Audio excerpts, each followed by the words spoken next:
ತಾಜುಶರಿಯ ಉರೂಸ್ ಸಮಿತಿ ಅಂತೇಳಿದೆ ಕಾಸರಗೋಡು ಜಿಲ್ಲೆ ಕುಂಬಳೆ ಸಮೀಪ ಅದರ ವತಿಯಿಂದ ನಾವು ಪತ್ರಿಕಾಗೋಷ್ಠಿಯನ್ನು ನಡೆಸ್ತಾ ಇದ್ದೇವೆ. ತಮ್ಮೆಲ್ಲರನ್ನೂ ಕೂಡ ಪ್ರೀತಿಪೂರ್ವಕವಾಗಿ ಸ್ವಾಗತಿಸ್ತಾ ಇದ್ದೇನೆ.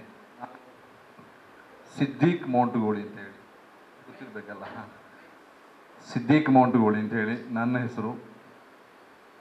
ನನ್ನ ಪಕ್ಕದಲ್ಲಿ ಅಬ್ದುಲ್ ಖಾದರ್ ಸಕಾಫಿ ಅಲ್ ಮದೀನಾ,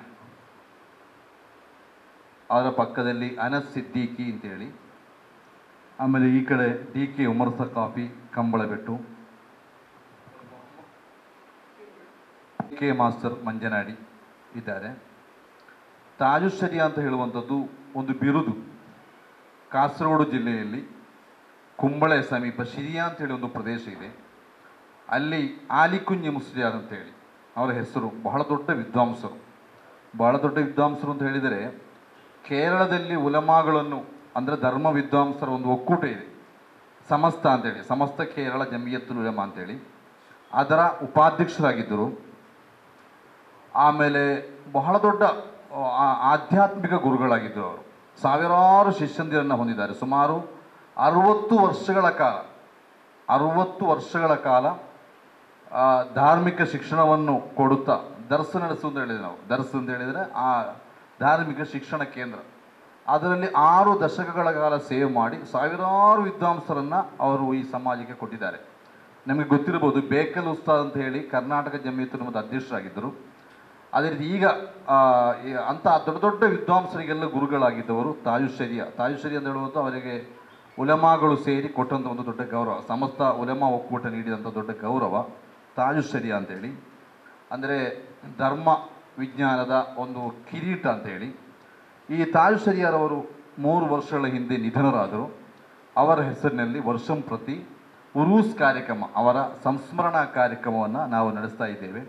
ಕರ್ನಾಟಕ ಕೇರಳದಲ್ಲಿ ಆತ್ಮೀಯ ಜ್ಞಾನವನ್ನು ಪಸರಿಸಿದ ಪ್ರವಾದಿ ಪ್ರೇಮಿ, ಬಹಳ ದೊಡ್ಡ ಆಶಿಕುರ್ ರಸೂಲ್ ಹೇಳ್ತಾರೆ, ಪ್ರವಾದಿ ಪ್ರೇಮದಲ್ಲಿ ಮುಳುಗಿದವರು ಇರ್ತಾರೆ. ಅವರಿಗೆ ಎಲ್ಲ ವಿಷಯಗಳಲ್ಲಿ ಕೂಡ ಅವರು ನೋಡೋದು ಪ್ರವಾದಿಗಳು ಹೇಗೆ ಬದುಕಿದ್ರು ಅಂತೇಳಿ. ಅದಕ್ಕೊಂದು ಉದಾಹರಣೆ, ಈ ತಾಜುಶರಿಯರವರ ಮನೆಯಲ್ಲಿ ಅವರ ಈ ಮನೆಯ ಕಿಟಕಿಯಲ್ಲಿ ಒಂದು ಬೆಕ್ಕು ಸಿಲುಕಿ ಹಾಕಿತ್ತು. ಹೊರಗೆ ಬರಲಿಕ್ಕೆ ಆಗಲಿಲ್ಲ. ತುಂಬ ಸೇರಿ ಅದನ್ನು ತೆಗೆಲಿಕ್ಕೆ ಪ್ರಯತ್ನ ಮಾಡಿದರು, ಆದರೆ ಅವರು ಬಿಡಲಿಲ್ಲ. ಯಾಕೆಂತೇಳಿದರೆ ಅದಕ್ಕೆ ಗಾಯ ಆಗ್ಬೋದು ಅಂತೇಳಿ ತಕ್ಷಣ ಅವರು ಜನರನ್ನು ಕರೆಸಿ ಅದನ್ನು ವೆಲ್ಡಿಂಗ್ ಎಲ್ಲ ಕಟ್ ಮಾಡಿ ಕಂಪ್ಲೀಟ್ ತನ್ನ ಮನೆಯ ಒಂದು ಕಿಟಕಿ ಹೋದರೂ ಪರವಾಗಿಲ್ಲ, ಆ ಬೆಕ್ಕಿಗೆ ನೋವಾಗಬಾರದು. ಅದಕ್ಕೆ ಯಾಕೆ ಕಾರಣ ಅಂತಂದರೆ ಪ್ರವಾದಿಗಳು ಕಲಿಸಿಕೊಟ್ಟಿದ್ದಾರೆ, ಒಂದು ಈ ಭೂಮಿಯ ಮೇಲಿರುವ ಪ್ರತಿಯೊಂದು ಜೀವಿಯೊಂದಿಗೂ ಕೂಡ ಕರುಣೆ ತೋರಿಸಬೇಕು. ಒಂದು ಬೆಕ್ಕನ್ನು ಬಿಡಿ, ಒಂದು ಇರುವೆಯನ್ನು ಕೂಡ ಸುಟ್ಟುಕೊಲ್ಲಬಾರದು. ಈ ರೀತಿ ಪ್ರವಾದಿಗಳ ಜೀವನ ಶೈಲಿ ಅದು. ಹಾಗಾಗಿ ನಾನು ಅದಕ್ಕೆ ಅವಕಾಶ ಕೊಡುವುದಿಲ್ಲ ಅಂತ ಹೇಳಿ ಈಗ ಸಹ ಕಿಟಕಿ ಇದೆ, ದೊಡ್ಡ ಒಂದು ಹೋಲಾಗಿ. ಆ ರೀತಿ ಪ್ರತಿಯೊಂದು ವಿಷಯದಲ್ಲೂ ಕೂಡ ಪ್ರವಾದಿಗಳನ್ನು ಅನುಸರಣೆ ಮಾಡುವವರನ್ನು ನಾವು ಆಶಿಕುರ್ ರಸೂಲ್ ಅಂತ ಹೇಳ್ತೇವೆ. ಅಂಥ ಆಶಿಕುರ್ ರಸೂಲ್ಗಳಲ್ಲಿ ಬಹಳ ಪ್ರಮುಖರಾಗಿದ್ದರು ಬಹುಮಾನ್ಯರಾದ ತಾಜುಶರಿಯ ಶೇಖುನ ಅಲಿಕುಂಜ್ ಉಸ್ತಾದ್. ಅವರ 3ನೇ ಉರೂಸ್ ಕಾರ್ಯಕ್ರಮ ಮಾರ್ಚ್ 1ರಿಂದ 3ರವರೆಗೆ ಕಾಸರಗೋಡು ಮತ್ತು ಕಾಸರಗೋಡಿಂದ ಬರುವಾಗ ಕುಂಬಳೆ ಸಮೀಪ ಬಂದಿಯೋಡು ಅಂತೇಳಿ ಸಿಗ್ತದೆ. ಅಲ್ಲಿಂದ ಸ್ವಲ್ಪ ಮುಂದಕ್ಕೆ ಹೋದರೆ ಶಿರಿಯಾ ಅಂತೇಳಿ, ಅಲ್ಲಿ ಅವರ ಖಬರಸ್ಥಾನ ಅಲ್ಲಿದೆ, ಅವರ ಮಕ್ಬರ ಅಲ್ಲಿದೆ. ಅಲ್ಲಿ ಈ ಕಾರ್ಯಕ್ರಮ ನಡೆಯುತ್ತದೆ ಬಹಳ ಗಂಭೀರವಾಗಿ. ಮೊದಲನೇ ದಿವಸ ಸೈಯದ್ ಮುಟ್ಟಂ ತಂಗಳರವರ ನೇತೃತ್ವದಲ್ಲಿ ಅವರ ಜಿಯಾರತ್ ನಡೆಯುತ್ತದೆ. ಆಮೇಲೆ ಧ್ವಜಾರೋಹಣ ಇದೆ, ಖತ್ಮುಲ್ ಕುರಾನ್, ಎಲ್ಲ ಶಿಷ್ಯಂದರು ಸೇರಿಕೊಂಡು ಕುರಾನ್ ಪಾರಾಯಣ, ನಿರಂತರವಾಗಿ ಕುರಾನ್ ಪಾರಾಯಣ ಮಾಡುವಂಥ ದೊಡ್ಡ ಒಂದು ಮಜ್ಲಿಸ್ ಅದು. ಅದೇ ರೀತಿ ಸ್ವಲಾತುಲ್ ಹುಲೂರ್ ಅಂತ ಹೇಳಿ ಒಂದು ಕಾರ್ಯಕ್ರಮ ಇದೆ.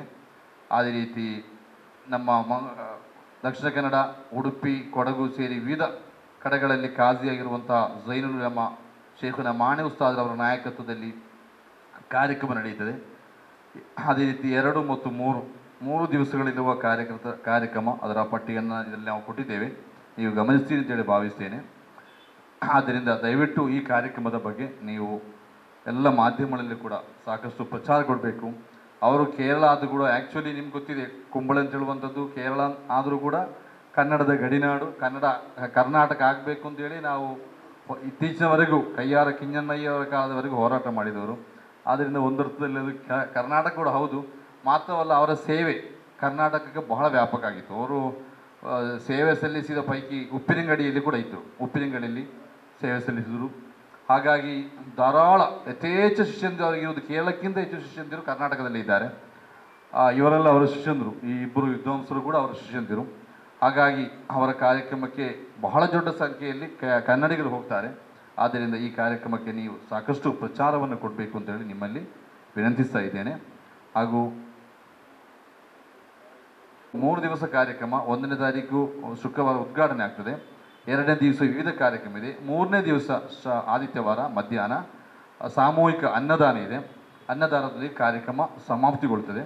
ಆದ್ದರಿಂದ ಇದಕ್ಕೆ ಒಳ್ಳೆಯ ಒಂದು ಪ್ರಚಾರ ಕೊಡಬೇಕು ಅಂತ ನಿಮ್ಮಲ್ಲಿ ವಿನಂತಿಸ್ತಾ ಇದ್ದೇನೆ. ಅದೇ ರೀತಿ ಈ ಸಂಬಂಧವಾಗಿ ಏನಾದರೂ ಕೇಳುವುದಕ್ಕಿದ್ದರೆ ಕೇಳುವುದಕ್ಕೆ ನಿಮ್ಮನ್ನು ಮುಕ್ತ.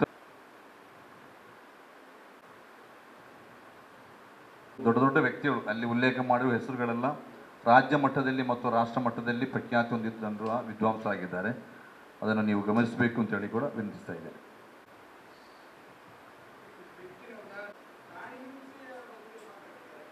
ಅಂದರೆ ಹೇಗೆ? ಅಂದರೆ ನಮಗೆ ಯಾವುದನ್ನು ತಿನ್ನಬೇಕು ಯಾವುದನ್ನು ತಿನ್ನಬಾರದು ಅಂತ ಹೇಳುವುದರಲ್ಲಿ ಸ್ಪಷ್ಟವಾಗಿ ನಮಗೆ ಕಳಿಸಿಕೊಟ್ಟಿದೆ. ತಿನ್ನಬಹುದಾದದ್ದು, ಅದಕ್ಕೆ ಅಲ್ಲಿ ಹಿಂಸೆಗಿಂತ ಹೆಚ್ಚಾಗಿ ಮನುಷ್ಯನಿಗೆ ಬಹಳ ದೊಡ್ಡ ಮಹತ್ವ ಕೊಡುವಂಥದ್ದು ಮನುಷ್ಯನಿಗೆ. ಮನುಷ್ಯ ಆದ ನಂತರ ಒಬ್ಬ ಮನುಷ್ಯ ಮತ್ತೊಂದು ನಾಯಿ, ಈ ಎರಡರಲ್ಲಿ ಒಂದನ್ನು ಮಾತ್ರ ಆಯ್ಕೆ ಮಾಡಬೇಕಾದ ಸಂದರ್ಭ ಬಂದರೆ ಅಲ್ಲಿ ಮನುಷ್ಯನ ಕಾಪಾಡಬೇಕು ಅಂತ ಹೇಳ್ತೇವೆ ಧರ್ಮ. ಯಾಕೆಂದರೆ ಮಾನವೀಯತೆ ನಂತರ ಇತರ ಜೀವಿಗಳು. ಮನುಷ್ಯನಿಗೆ ಆಹಾರವಾಗಿ ಬಳಸಬೇಕಾದನ್ನು ಬಳಸ್ಬೋದು. ಅಲ್ಲಿ ಕೂಡ ನಿಯಮ ಇದೆ. ಒಂದು ಕೋಳಿಯನ್ನು ಕೊಯ್ಯುವಾಗ ಹೆಚ್ಚು ಹೊತ್ತು ತಗೊಳ್ಬಾರ್ದು. ಇದು ದರಗಾದಂಥ ಆಯುಧವನ್ನು ಬಳಸಬಾರ್ದು. ಅತ್ಯಂತ ಚೂಪಾದ ಆಯುಧ. ಅದಕ್ಕೆ ಫಸ್ಟಿಗೆ ಅದಕ್ಕೆ ಬಾಯಿಗೆ ನೀರು ಕೊಟ್ಟು ಕ್ಷಣಾರ್ಧದಲ್ಲಿ ಏನಾಗಬೇಕು, ಕಟ್ ಮಾಡಬೇಕು. ಅದರಲ್ಲಿ ಕೂಡ ನೀವು ಕರುಣೆ ತೋರಬೇಕು ಅಂತೇಳಿ ಭಾಳ ಸ್ಪಷ್ಟವಾಗಿ ಹೇಳಿದೆ. ಯಾವುದೇ ಒಂದು ನೀವು ದಬಹ ಮಾಡುವ ಪ್ರಾಣಿಯನ್ನಾದರೂ ಕೂಡ ಅದನ್ನು ಜಜ್ಜಿ ಏನೆಲ್ಲ ಮಾಡಿಕೊಂಡು ಈಗ ಜಟ್ಕಾ ಇದಂತೆಲ್ಲ ಹೇಳ್ತಾರೆ, ಅಂಥದಕ್ಕೆಲ್ಲ ಅವಕಾಶ ಇಲ್ಲ. ನಮ್ಮಲ್ಲಿ ದಬಹ ಅಂತ ಹೇಳಿದರೆ ಹಲಾಲು ಮಾಡು ಅಂತ ಹೇಳಿದ್ರೆ ಅದಕ್ಕೊಂದು ನಿಯಮ ಇದೆ. ಅತ್ಯಂತ ಚೂಪಾದ ಆಯುಧದಲ್ಲಿ ಕತ್ತಿಯಲ್ಲಿ ಕ್ಷಣ ಮಾತ್ರದಲ್ಲಿ ಕತ್ತರಿಸುವಾಗ ಅದನ್ನು ಡಿವೈಡ್ ಮಾಡಬೇಕು ಅಂತೇಳಿ. ಅದು ಕೂಡ ಕರುಣೆ. ತಿನ್ನಬೇಕಾದನ್ನು ತಿನ್ನಬೇಕು. ಅದು ಅಲ್ಲಿ ಕೂಡ ಏನು ಮಾಡಿದೆ, ಕರುಣೆಯ ಬೋಧನೆಯನ್ನು ನಾವು ಪ್ರವಾದಿಯವರ ಜೀವನದಲ್ಲಿ ಕಾಣಲಿಕ್ಕೆ ಸಾಧ್ಯ.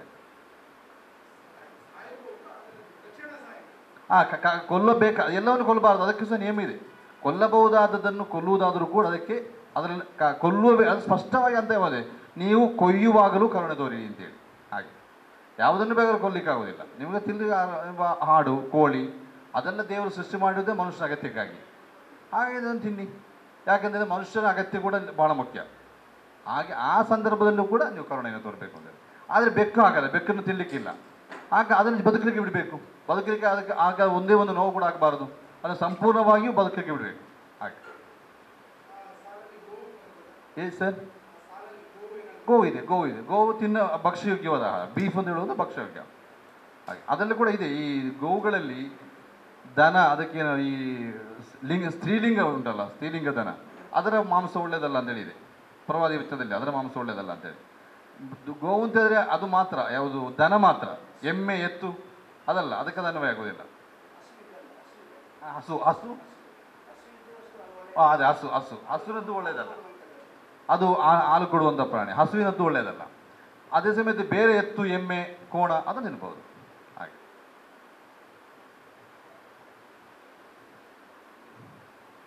ಸರ್ ಕೇಳಿ, ನಮಗೆ ನಿಮ್ಮನ್ನು ಭಾಳ ಮೊದಲಿಂದ ಗೊತ್ತಲ್ವಾ, ಕರಾವಳಿ ಮಿತ್ರ, ದೀರ್ಘ ಕಾಲ ಇದ್ದರು. ಎಸ್, ಇವರು ಸುಧೀರ್ ಭೈ ಇರ್ತದೆ.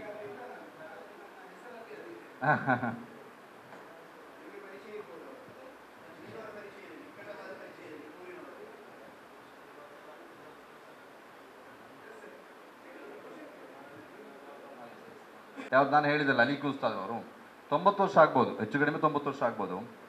ಅವರು ತುಂಬ ಸರಳಾತಿ ಸರಳ ವ್ಯಕ್ತಿತ್ವ ಅವರದು. ಆಮೇಲೆ ಜಾತಿ ಮತ ಭೇದ ನೋಡಿದ್ರೆ ಎಲ್ಲರೊಂದಿಗೂ ಬಹಳ ಸೌಹಾರ್ದತೆ.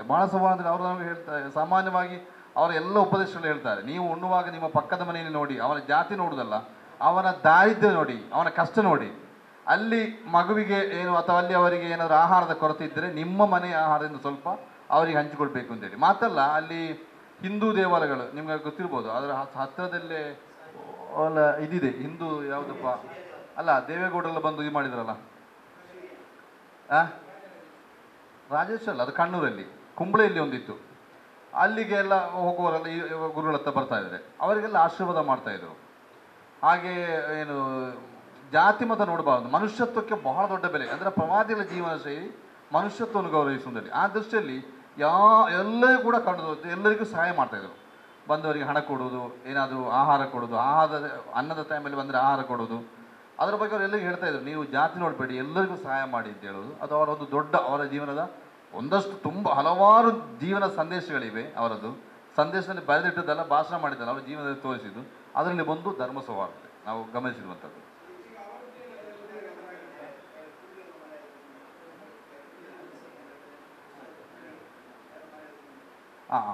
ಇವರು ಅವರ ಮೊಮ್ಮಗ ಅನಸ್ ಉಸ್ತಾದ್ ಅವರ ಮೊಮ್ಮಗ, ಅವ್ರು ನಿಮ್ಗೆ ಎರಡು ಮಾತಾಡಿದೆ. ಮಲಯಾಳ ಸಮಸ್ಯೆ ಇಲ್ಲಲ್ಲ?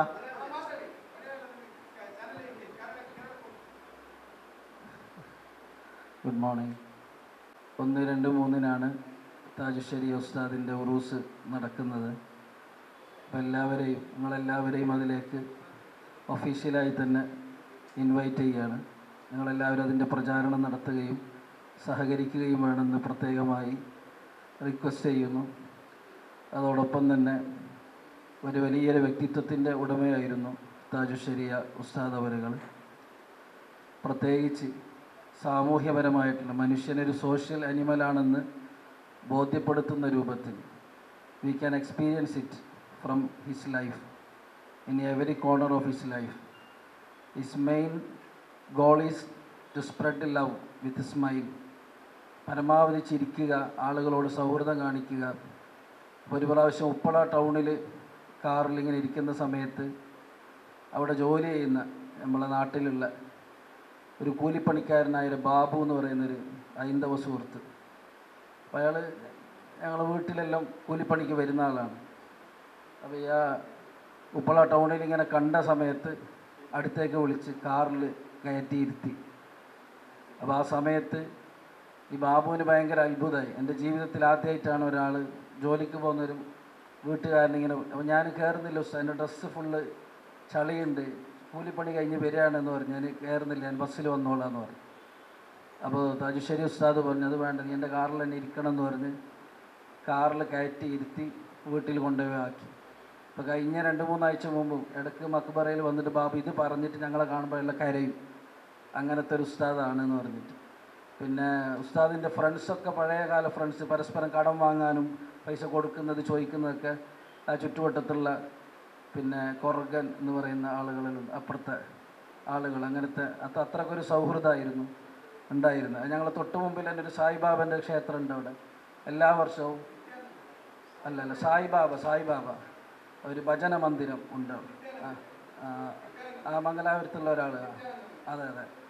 അപ്പോൾ 24 hours ഇയർലി ഒരു പ്രോഗ്രാം അവിടെ നടക്കുന്നത്. അപ്പോൾ അതിന് കരണ്ട് ഉസ്താദിൻ്റെ പുരയെന്നാണ് കരണ്ട് കൊടുക്കുന്നത് എല്ലാ വർഷവും 24 മണിക്കൂർ, 1 രൂപ പോലും അതിൻ്റെ ഇതാക്കാത്ത രൂപത്തിൽ. അപ്പോൾ ഈ സൗഹൃദം പരസ്പരം കൂട്ടിക്കലരാത്ത രൂപത്തിൽ, മതത്തിന് മതത്തിൻ്റേതായ ഓരോ സിസ്റ്റമുണ്ട്, അത് കൂടിക്കലരാത്ത രൂപത്തിലുള്ള സൗഹൃദം എപ്പോഴും കാത്തു സൂക്ഷിക്കുന്ന പ്രകൃതമായിരുന്നു. അപ്പോൾ അതുകൊണ്ട് നിങ്ങളെല്ലാവരും ആ പരിപാടിക്ക് വരികയും അതിൻ്റെ പ്രചാരണം നടത്തുകയും വേണമെന്ന് വളരെ വിനീതമായി അഭ്യർത്ഥിക്കുന്നു. നമസ്കാരം.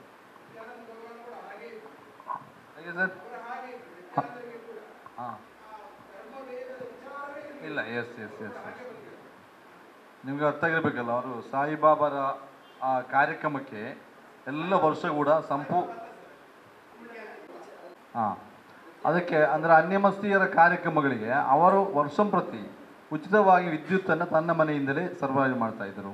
ಅದೇ ರೀತಿ ಕಾರಲ್ಲಿ ಹೋಗುವಾಗ ಒಬ್ಬ ಕಾರ್ಮಿಕ ದುಡಿತಾ ಇದ್ದು, ಒಬ್ಬ ಕಾರ್ಮಿಕ ನಡೀತಾ ಇದ್ದಾನೆ, ಮೈ ಎಲ್ಲ ಫುಲ್ಲು ಏನು ಕೊಳಕಾಗಿದೆ, ಅಂಥವ್ರನ್ನ ಹತ್ತಿಸಿ ಅವನನ್ನು ಅವನ ಮನೆಗೆ ಮುಡಿಸ್ತಾ ಇದ್ರು ಅಂತೇಳಿ. ಆ ರೀತಿ ಒಂದು ತಾನೊಬ್ಬ VIP ಅಂತೇಳಿ ಆಚೆ ನೋಡೋದು ಆ ರೀತಿ ಅಲ್ಲ, ಎಲ್ಲರಿಗೂ ಕೂಡ ಸಾಮಾನ್ಯರು ಕೂಡ ಭಾಳ ಪರಿಗಣಿಸ್ತಾ ಇದ್ರು ಅಂತೇಳಿ ಅವ್ರು ಹೇಳಿದ್ದಾರೆ. ಏನಾದ್ರು ಹೇಳಿಕ್ಕಿದೆಯಾ? ಈಗ ಅವ್ರ ದರ್ಗಾ ಇದೆ. ಹೌದು, ಅಲ್ಲೇ ಉರುಸ್ ನಡೆಯೋದು ಅವ್ರ ದರ್ಗಾದೆ. ಈಗಾಗಲೇ ತಾಜುಶ್ಶೇರಿಯ ಆಲಿಕುಂಜಿ ಉಸ್ತಾದರವರ ಪತ್ರಿಕಾ ಗೋಷ್ಠಿಯನ್ನು ಕರೆದಿದ್ದೀವಿ. ಬಹುಶಃ ನಿಮ್ಮೆಲ್ಲರ ಸಹಕಾರ ಮತ್ತು ಪ್ರಚಾರದಿಂದ ಈ ಕಾರ್ಯಕ್ರಮ ಯಶಸ್ವಿಯಾಗಬೇಕು. ತಾಜುಶ್ಶೇರಿಯ ಅಲಿಕುಂಜ್ ಉಸ್ತಾದರಂದರೆ ಈಗಾಗಲೇ ಪತ್ರಿಕೆ ಪ್ರಕಟಣೆಯಲ್ಲಿ ನಾವು ತಿಳಿಸಿದಂತೆ ಆಶಿಕ್ ರಸೂಲಾಗಿದ್ದಾರೆ. ಅಂದರೆ ಪ್ರವಾದಿ ಸಲ್ಲಲ್ಲಾಹು ಅಲೈಹಿ ವಸಲ್ಲಂರವರು ಸಮುದಾಯಕ್ಕೆ ಸೂಚಿಸಿದ್ದೇನೆಂತ ಹೇಳಿದರೆ, ಕೊನೆಯ ಸಂದೇಶ ನನ್ನ ಅನುಕರಣೆ, ನಾನು ಏನು ಮಾಡಿದ್ದೇನೆಯೋ ಅದು ನೀವು ಮಾಡೋದು ಅಂತೇಳಿ. ಹಾಗೆ ಅಲಿಕುಂಜ್ ಉಸ್ತಾದರವರು ಖಾಲಿ ಮಾತಿನಲ್ಲಿ ಮಾತ್ರ ಅಲ್ಲ, ಅವರ ಕೃತಿಯಲ್ಲಿಯೂ ಪ್ರವಾದಿ ಸಲ್ಲಲ್ಲಾಹು ಅಲೈಹಿ ವಸಲ್ಲಂರವರ ಚರ್ಯೆ ಮತ್ತು ಅನುಸರಣೆಯನ್ನು ಮಾಡ್ತಾ ಇದ್ದರು. ಇದೆಲ್ಲ ನಮಗೆ ಬಹಳಷ್ಟು ಸಂತೋಷದಾಯಕವಾದ್ದು. ಯಾವಾಗಲೂ ಅವರು ಮಾತನಾಡುವಂಥ ಸಮಯದಲ್ಲಿ ಹೇಳಬೇಕು, ಒಂದು ಚಿಕ್ಕ ವಿಷಯವನ್ನು ಹೇಳಬೇಕಾಗಿದೆ, ನೆನಪಿಸ್ಕೊಳ್ಬೇಕಾಗ್ತದೆ. ಬಹಳಷ್ಟು ಅವರು ಅಷ್ಟು ಹಿರಿಯರಾದರೂ ಯಾರನ್ನು ನೀನು ಅಂತ ಹೇಳುವುದಿಲ್ಲ, ಅವರಿಗೆ ಬಹುವಚನವನ್ನೇ ಕೊಡುವುದು. ಮತ್ತು ನಮ್ಮಲ್ಲೆಲ್ಲ ಹೇಳ್ತಾ ಇದ್ದರು, ಬಸ್ಸಿನಲ್ಲಿ ಹೋಗುವಾಗ ನೀವು ಯಾರಾದರೂ ವಯಸ್ಸಾದವರು, ಮಗು ಎತ್ತಿಕೊಂಡು ಬಂದವರು, ಇವರು ಬಂದಾಗ ಎದ್ದು ನಿಂತುಕೊಳ್ಬೇಕು. ಅಲ್ಲಿ ನೀವು ಅವರು ಯಾರು ಮುಸಲ್ಮಾನರ ಮತ್ತೊಂದಂತ ನೋಡಲಿಕ್ಕಿಲ್ಲ, ಯಾರು ಮನುಷ್ಯರು ಹತ್ತುತ್ತಾರೆ ಅವರು ಬಂದಂಥ ಸಮಯದಲ್ಲಿ ನೀವು ಎದ್ದು ನಿಂತುಕೊಳ್ಬೇಕು. ಅವ್ರು ಹೇಳುವಂಥ ಒಂದು ಚಂದದ ಶಬ್ದ ಇದೆ, ಪಕ್ಕದ ನಾರಾಯಣ ಬಂದಾಲು ಎಣಿಸಿ ನಿಕ್ಕಣ ಅಂತ ನಮ್ಮಲ್ಲಿ ಹೇಳ್ತಾ ಇದ್ದರು. നമ്മളെ വീട്ടിൻ്റെ മുറ്റത്തുള്ളൂ നാരായണൻ ಬಂದಾಲು നിങ്ങൾ ಎಣಿಸಿ ನಿಕ್ಕಣ ಅಂತ ಅವರು ವಯಸ್ಸಾದವರು ಬಂದರೆ. ಅಂಥ ಒಂದು ಆದರ್ಶಮಯವಾದಂಥ ಜೀವನವನ್ನು ತನ್ನ ಇಡೀ ಜೀವಮಾನದಲ್ಲಿ ಅವರು ಅಳವಡಿಸಿಕೊಂಡಿದ್ದರು. ಅವರ ಈ ಕಾರ್ಯಕ್ರಮದ ಯಶಸ್ವಿಗೆ ನಿಮ್ಮೆಲ್ಲರ ಸಹಕಾರ ಬೇಕು ಅಂತೇಳಿ ಕೇಳಿಕೊಳ್ಳುತ್ತಾ, ಈ ಉಳ್ಳಾಳ ತಾಲೂಕಿನ ಎಲ್ಲ ಪತ್ರಕರ್ತರನ್ನು, ಅಧ್ಯಕ್ಷರು, ಕಾರ್ಯದರ್ಶಿ, ಕೋಶಾಧಿಕಾರಿ ಮತ್ತು ಎಲ್ಲರನ್ನು ನಾವು ತಾಜಸರಿಯ ಉರುಸ್ ಕಮಿಟಿ ವತಿಯಿಂದ ತುಂಬ ಹೃದಯದ ಧನ್ಯವಾದವನ್ನು ಹೇಳುವುದರೊಂದಿಗೆ ನಾಡಿನ ಈ ನಾಡಿನ ಈ 3 ದಿವಸದ ಕಾರ್ಯಕ್ರಮಕ್ಕೆ ನಿಮ್ಮನ್ನು ಆತ್ಮೀಯತೆಯಿಂದ ಸ್ವಾಗತಿಸ್ತೇವೆ.